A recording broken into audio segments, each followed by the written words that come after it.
পুরনো স্মৃতিটা ক্যামেরা বন্দি করে রাখতে চাই। একেবারে ভয়ঙ্কর সুন্দর হয়ে আছে এই রাস্তাটা। পারবো যাবো? ক্যামেরায় হয়তো বা এখানের যে ঢালু আর উঁচু নিচুটা ভালো আসতেছে না, কিন্তু ভালোই খারাপ। তারা কিন্তু এই গোলাপগুলো কাটছে না। দেখুন এই যে ঝোপের মাঝখানে, এই যে এটাও কিন্তু গোলাপ গাছ ঝোপের মাঝখানে, মানে এটা অটোমেটিক হয়েছে।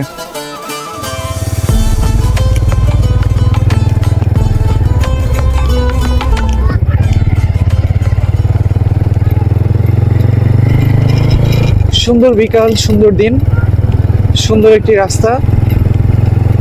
আর আমার সবচেয়ে প্রিয় একটি জায়গা। দীর্ঘদিন এখানে ব্যাট বল হাতে নিয়ে ছুটে বেরিয়েছি, কিন্তু সেই সময়টা গত হয়ে গেছে।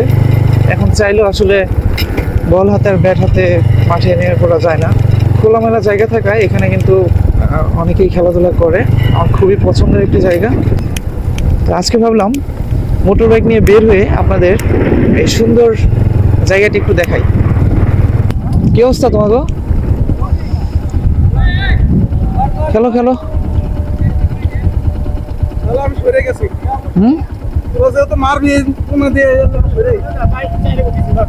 এদিকে মারবো। ও আর আজকের আবহাওয়াটা খুবই সুন্দর, মনে হচ্ছে যে বাংলাদেশের বাইরে কোনো একটা জায়গায় খেলা হচ্ছে। চারপাশের বনানী খুবই সুন্দর লাগছে, আকাশের পরিস্থিতিও ভালো। আর তাছাড়া এখানে খেলাধুলা করতে পারাটা কিন্তু ভাগ্যের ব্যাপার। যাই হোক বন্ধুরা, কখনো যদি সুযোগ হয় আপনাদেরকে চেষ্টা করব সামিল করার, পুরনো স্মৃতিটা ক্যামেরা বন্দি করে রাখতে চাই যদি কখনো সুযোগ হয়। তো আজকে এই রোড ভিউটাই উপভোগ করি। এই বনের মাঝখান দিয়ে রোড, একেবারে মাটির রাস্তা। বর্ষাকালে এইখান দিয়ে একেবারে পিচ্ছিল কাদা হয়ে থাকে, হাঁটা চলাটা মুশকিল হয় তখন। আর মূলত এই রোডে মানুষের আনাগোনা খুব কম। এখানে যারা মূলত গরু চড়াতে আসে তারা এই রাস্তাটি ব্যবহার করে। আচ্ছা, কোন দিকে যাব আমি ভুলে গেছি, অনেক দিন আসি না তো। এইখান দিয়ে আসলে আসাই হয় না, কারণ এখানে রাস্তাগুলো অব্যবহৃত রয়ে গেছে। এখন ছোট্ট একটি কালভার্ট আছে সামনে, এটা দিয়ে পার হয়ে তারপর এই যে এটাই ছিল সেই রাস্তা। রাস্তা না চলতে চলতে একেবারে রাস্তা চিহ্ন অনেকটা মুছেই গেছে। এখান দিয়েও নামা যাবে, ওইখান দিয়েও নামা যাবে। এখান দিয়ে নামবো? আচ্ছা। একেবারে ভয়ঙ্কর সুন্দর হয়ে আছে এই রাস্তাটা। সুন্দরের মাঝখানে যদি ভয়ঙ্কর অবস্থা হয়ে থাকে, সেটা যেমন হয় ঠিক তেমন একটা অবস্থা। ওরে বাপরে, ঝাঁকি। এইখান দিয়ে কেমন উঠবো? এইখান দিয়ে তো বাইক ধরে উঠাইতে হবে, এইখান দিয়ে ওঠা যাবে না। সাইফ নাম তো, পারবো যাবো? ক্যামেরায় হয়তো বা এখানের যে ঢালু আর উঁচু নিচুটা ভালো আসতেছে না, কিন্তু ভালোই খারাপ। এই যে এখন এইটুকু উঠছে। সাইফ ধাক্কা দেওয়া লাগবে, নিচে বাঁচবে না তো আবার। ধাক্কা দে তাই। উঠছে উঠছে, আলহামদুলিল্লাহ উঠে গেছে। এই যে একেবারে ঢালু ছিল। আসলে এটা নিচু এলাকা না, এগুলো মোটামুটি ধান ক্ষেত করা হতো, বছরে একবার করা হতো ধান ক্ষেত, যার কারণে একটু নিচু এলাকায় এগুলোকে বাইত বলা হয়।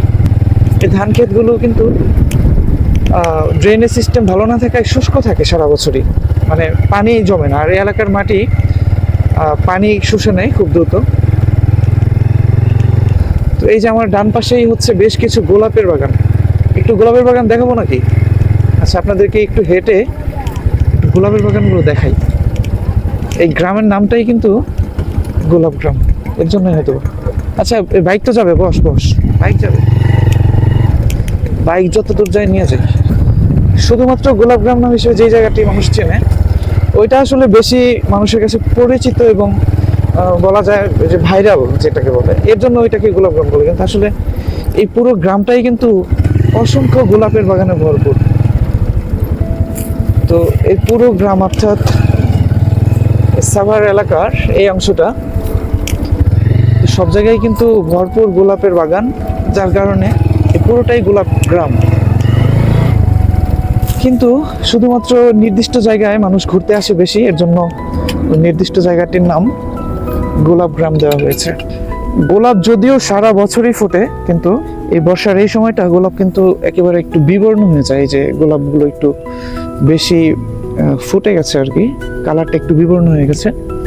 আর দেখতে পাওয়া যাচ্ছে যে পুরো বাগানে ঘাস অনেক, একটু পরিচর্যাটা এই সময় কম হয়, কারণ এত বেশি পরিচর্যা করে রাখা যায় না।